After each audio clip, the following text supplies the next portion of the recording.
কিসের জন্য তোর এই তরতাজা প্রাণটা ওই তারিণীর হাতে তুলে দিতে চাইছি? কারণ আমি যে আত্মসুখের আশায় মগ্ন থাকতে শিখিনি বাবা। আমার শিক্ষা আমাকে শিখিয়েছে অন্যায় যে করে আর অন্যায় যে সহে তবে ঘৃণা যেন তার তীব্র সমদহে ওর পাপের আগুন গ্রামগঞ্জ শহরের মানুষের মনে দেখে দেখে চলছে। আমার মৃত্যু দেশায় আগুন বেশি আছে তত লাভার মতো চারিদিকে ছড়িয়ে পড়বে। ওর জ্বালানো আগুনে একদিন ওকেই পুড়ে মরতে হবে বাবা, ওকেই পুড়ে মরতে হবে। মেসমশাই, ও মেসমশাই, এটা কি জানেন? এটা ক্রিস্টাল মিথ। কি বললাম? ক্রিস্টাল মিথ, এক ধরনের ড্রাগস। এটা দেশে বিদেশে আমি সাপ্লাই করি। এর এক আউন্সের দাম হচ্ছে 5,000 টাকা। এর 2 ফোঁটা আপনার ছেলের পাছায় ভরে দেবো না, জ্ঞান বিজ্ঞানের কথাগুলোর মুখ দিয়ে পাছা দিয়ে গ্যাস হয়ে বেরোবে। নমুনা দিচ্ছি, নমুনাটা শুধু দেখুন।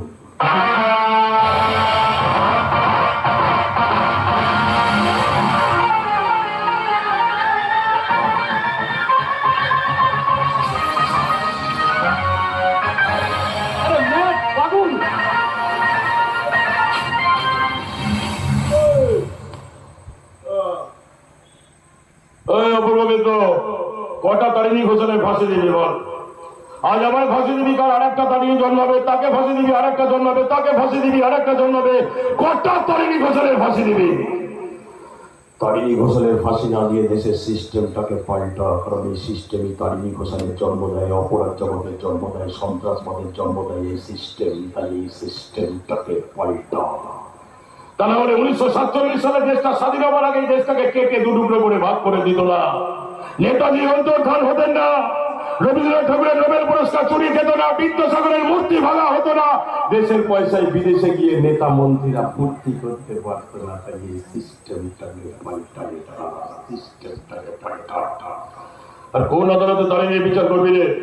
তারিণীর বিচার করার মতো একটা আদালতে পৃথিবীতে এখনো সৃষ্টি হয়নি। তোকে মেরে তোর বউকে তুলে নিয়ে যাবো আমার বাংলা মানের থেকে। সেখানে চেতনা মিত্রের ইজ্জত নিজ্জত পাপড়ের মতো ভেজে ভেজে খাবো। পিকচার अभी बहुत बाकी है ভাই।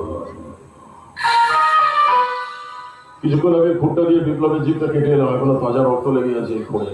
কেবল সালাই ঘুরটা দিয়ে। হ্যাঁ এই না না না, আমার একটু ভুল হয়ে গেছে। হ্যাঁ আমি একটু ভুল করে ফেলেছি, ভুলটা আমার হয়ে গেছে। এটা আপনারা সবাই জানেন, আমি ভুল করে ফেলেছি। মেসমশাই আপনিও জানেন। বলুন তো, জজ সাহেব বিচার করার সময় যে কলমটা দিয়ে লেখে, মানে যে কলমটা দিয়ে লিখে ফাঁসির অর্ডার দেয়, বিচার হয়ে যাওয়ার পরে কলমটা ভেঙে ফেলে দেয় তো। কলমটা ভেঙে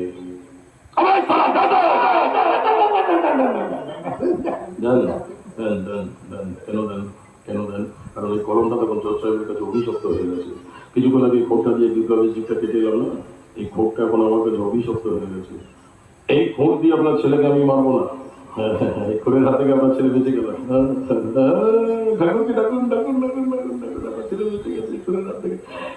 ভাই আমি তো বাবার সামনে কথা দিলাম যে খোরটা দিয়ে তোকে মারবো না, এখনো টেনশন করছিস কেন? আমি তোরা তো টেনশন হয়ে গিয়েছে, সারা জীবন খালি টেনশনই করে চলছি। কিন্তু বললাম এই খোরটা দিয়ে তোকে মারবো না, ছেড়ে দিয়েছি। খোরটা থেকে বেঁচে গেছি।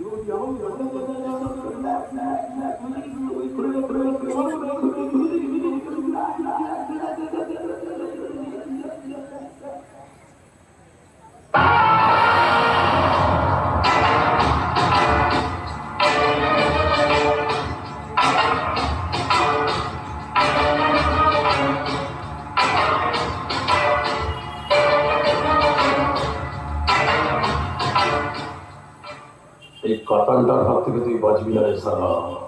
এই কাতানটা দিয়ে তোর বডিটাকে আমি হিন্দুস্তান পাকিস্তানের মতো 2 ভাগে ভাগ করে দেবো, শুয়োরের বাচ্চা।